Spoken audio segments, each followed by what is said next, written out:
പിതാവും പുത്രനും പരിശുദ്ധ റൂഹായുമായ സത്യേക ദൈവത്തിൻ്റെ തിരുനാമത്തിന് മഹത്വമുണ്ടായിരിക്കട്ടെ. അത് ആദ്യം മുതൽ എന്നേക്കും തന്നെ ആമേൻ. സഭയുടെ കലണ്ടർ അനുസരിച്ച് ആഗസ്റ്റ് 6-ാം തീയതിയാണല്ലോ മറുരൂപ പെരുന്നാൾ.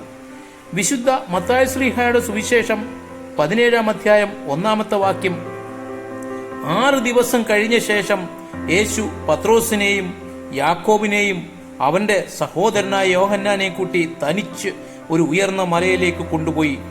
അവരുടെ മുമ്പാകെ രൂപാന്തരപ്പെട്ടു. അവന്റെ മുഖം സൂര്യനെ പോലെ ശോഭിച്ചു. അവന്റെ വസ്ത്രം വെളിച്ചം പോലെ വെള്ളയായി തീർന്നു. മോശയും ഏലിയാവും അവനോട് സംഭാഷിക്കുന്നതായി അവർ കണ്ടു. അപ്പോൾ പത്രോസ് യേശുവിനോട്, നാം ഇവിടെ ഇരിക്കുന്നത് നന്ന്. നിനക്ക് സമ്മതമാണെങ്കിൽ ഞാൻ ഇവിടെ 3 കുടിലുണ്ടാക്കാം. ഒന്ന് നിനക്കും, ഒന്ന് മോശയ്ക്കും, ഒന്ന് ഏലിയാവിനും എന്ന് പറഞ്ഞ് അവർ പറയുമ്പോൾ തന്നെ പ്രകാശമുള്ള ഒരു മേഘം അവരുടെ മേൽ നിഴലിട്ടു. മേഘത്തിൽ നിന്ന്, ഇവൻ എൻ്റെ പ്രിയപുത്രൻ, ഇവങ്കൽ ഞാൻ പ്രസാദിച്ചിരിക്കുന്നു, ഇവന് ചെവി കൊടുപ്പീൻ എന്നൊരു ശബ്ദവും ഉണ്ടായി. അവിടെ മേഘത്തിൽ നിന്ന് കേട്ട ശബ്ദം, ഇവൻ എൻ്റെ പ്രിയപുത്രൻ, ഇവങ്കൽ ഞാൻ പ്രസാദിക്കുന്നു, ഇവന് ചെവി കൊടുപ്പീൻ എന്ന ഒരു ശബ്ദം ഉണ്ടായത്. 6-ാം വാക്യം, ശിഷ്യന്മാർ അത് കേട്ടിട്ട് ഏറ്റവും ഭയപ്പെട്ട് കമിഴ്ന്നു വീണു. യേശു അടുത്തു ചെന്ന് അവരെ തൊട്ടിട്ട്, എഴുന്നേൽപ്പീൻ, ഭയപ്പെടേണ്ട എന്ന് പറഞ്ഞു. നമ്മുടെ കർത്താവിൻ്റെ ജീവിതത്തിലെ പ്രധാനപ്പെട്ട ഒരു സംഭവമാണ് മറുരൂപമലയിലെ തേജസ്കരണം എന്നുകൂടി പറയാറുണ്ട്. കൂടാരപ്പെരുന്നാൾ, തേജസ്കരണത്തിന്റെ പെരുന്നാൾ എന്ന് നമ്മൾ വിശേഷിപ്പിക്കാറുണ്ട്. പത്രോസ്ലീഹ ഈ അനുഭവത്തെക്കുറിച്ച് പിൽക്കാലത്ത് ലേഖനം എഴുതുമ്പോൾ പത്രോസ്ലീഹ പറയുന്നുണ്ട്. പത്രോസ്ലീഹയുടെ 2-ാം ലേഖനം 1-ാം വാക്യം, 1-ാം അധ്യായത്തിന്റെ 17-ാമത്തെ വാക്യം, ഇവൻ എൻ്റെ പ്രിയപുത്രൻ, ഇവങ്കൽ ഞാൻ പ്രസാദിച്ചിരിക്കുന്നു എന്നുള്ള ശബ്ദം അതിശ്രേഷ്ഠ തേജസ്സിങ്കൽ നിന്ന് വന്നപ്പോൾ പിതാവായ ദൈവത്താൽ അവന് മാനവും തേജസ്സും ലഭിച്ചു. പുതിയ നിയമത്തിലെ ഒരു പ്രധാന പദമാണ് ഗ്ലോറി ആൻഡ് ഗ്ലോറി എന്നുള്ളത്. പത്രോസ്ലീഹ കേട്ട ആ ശബ്ദത്തിന്റെ പ്രത്യേകതയാണത്. ഇവൻ എൻ്റെ പ്രിയപുത്രൻ, ഇവനിൽ ഞാൻ പ്രസാദിച്ചിരിക്കുന്നു, ഇവന് ചെവി കൊടുപ്പീൻ. ഇവൻ എന്നുള്ള പദം 3 പ്രാവശ്യം എടുത്തെടുത്ത് പറയുന്നു. അതിന്റെ കാരണം പത്രോസ്ലീഹ പറഞ്ഞത് വലിയ ഒരു അവിവേകമാണ്. വിശുദ്ധ ലൂക്കോസിന്റെ സുവിശേഷം 16-ാം അധ്യായത്തിന്റെ 16-ാം വാക്യം നമ്മൾ വായിക്കുന്നത്, ന്യായപ്രമാണത്തിന്റെയും പ്രവാചകന്മാരുടെയും കാലം യോഹന്നാൻ വരെ ആയിരുന്നു. അന്നു മുതൽ ദൈവരാജ്യത്തിന്റെ സുവിശേഷിച്ചു വരുന്നു. എല്ലാവരും ബലാൽക്കാരേണ അതിൽ കടപ്പാൻ നോക്കുന്നു. ഇവിടെ മോശ ന്യായപ്രമാണത്തിന്റെ പ്രതിനിധിയും ഏലിയാവ് പ്രവാചകന്മാരുടെ പ്രതിനിധിയായിട്ടാണ് ആ മലയിൽ നമ്മൾ കാണുന്നത്. ഇവിടെ ന്യായപ്രമാണമായ മോശയും പ്രവാചകനായ ഏലിയാവും വന്ദനം ചെയ്ത് പിരിയുന്ന സന്ദർഭമാണ് നമ്മൾ അവിടെ കാണുന്നത്. ആത്മകമായി അവിടെ കാണിച്ചു കൊടുക്കുകയാണ്. സ്വാഭാവികമായ വിശ്വാസവും അഭിമാനവും ഒക്കെയാണ് ഇങ്ങനെ പറയാൻ അവരെ പ്രേരിപ്പിച്ചത്. കാരണം പത്രോസ് യഹൂദനാണല്ലോ. യേശു ക്രിസ്തു പഠിപ്പിച്ചപ്പോൾ പറഞ്ഞത്, പഴയ വീഞ്ഞ് പുതിയ തുരുത്തിയിൽ പകരരുത്, പുതിയ തുണിക്കഷ്ണം പഴയതിനോട് തുന്നരുത്, തുന്നിയാൽ വല്ലാതെ വലിഞ്ഞു പോകും. പത്രോസ് ഇത് തുന്നാനാണ് ശ്രമിച്ചത് എന്ന് പറഞ്ഞാൽ നമുക്ക് ന്യായപ്രമാണം വേണം, പ്രവാചകൻ വേണം, പിന്നെ യേശുവും വേണം.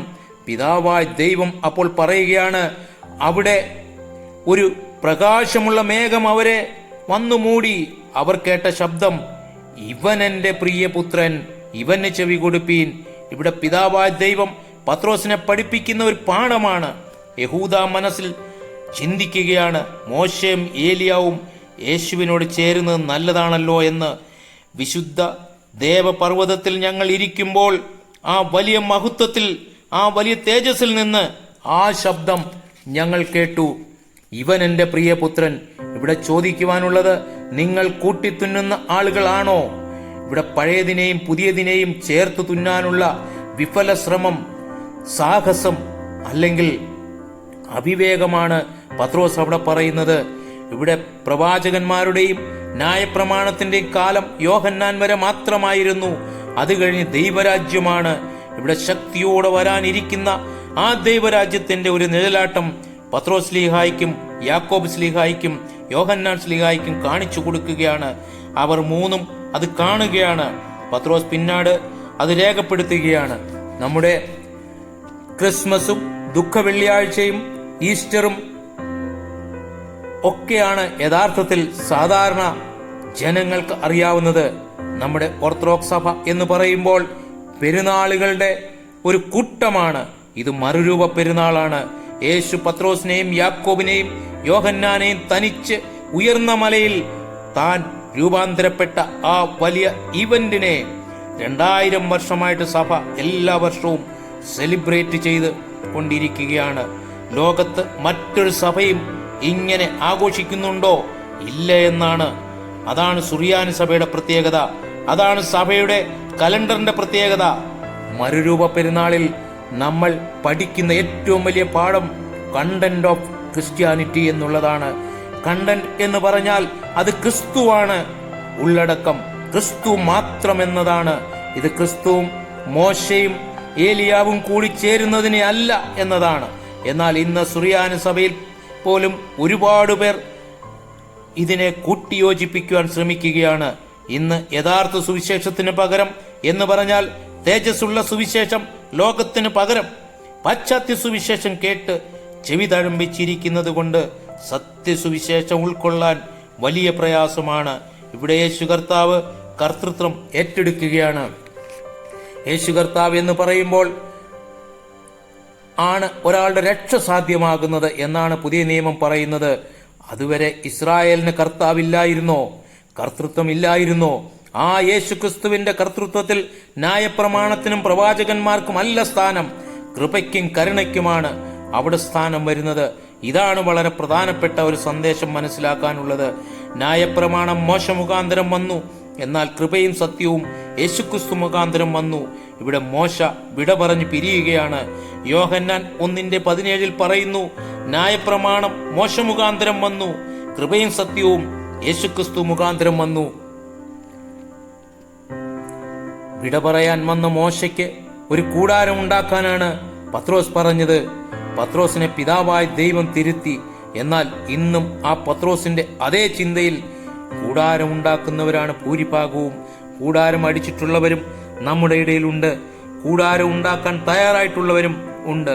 ന്യായപ്രമാണത്തിന്റെ ഒരു കൂടാരം നമ്മുടെ ചിന്തകളിൽ, നമ്മുടെ പ്രസംഗങ്ങളിൽ, നമ്മുടെ ഹൃദയങ്ങളിൽ എല്ലാം ഓരോരുത്തരും ഹൃദയങ്ങളെ ശോധന ചെയ്യുക.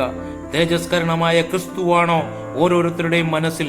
മറുരൂപ പെരുന്നാൾ ഒരു പ്രാവശ്യമെങ്കിലും ഹൃദയംഗമമായി ആഘോഷിക്കുന്ന വ്യക്തി ആണെങ്കിൽ അവരിൽ നിന്ന് അത്തരത്തിലുള്ള കൂടാരങ്ങളും എല്ലാം ഇളകിപ്പോകും. പഴയ തുരുത്തിൽ പുതിയ വീഞ്ഞ് പകരില്ല, പഴയ തുണിക്കഷ്ണത്തോട് പുതിയ തുണിക്കഷ്ണം തുന്നില്ല. പലപ്പോഴും പല സ്ഥലത്തും പല തലകുനിക്കേണ്ടി വരുന്നത് അതുകൊണ്ടാണ്.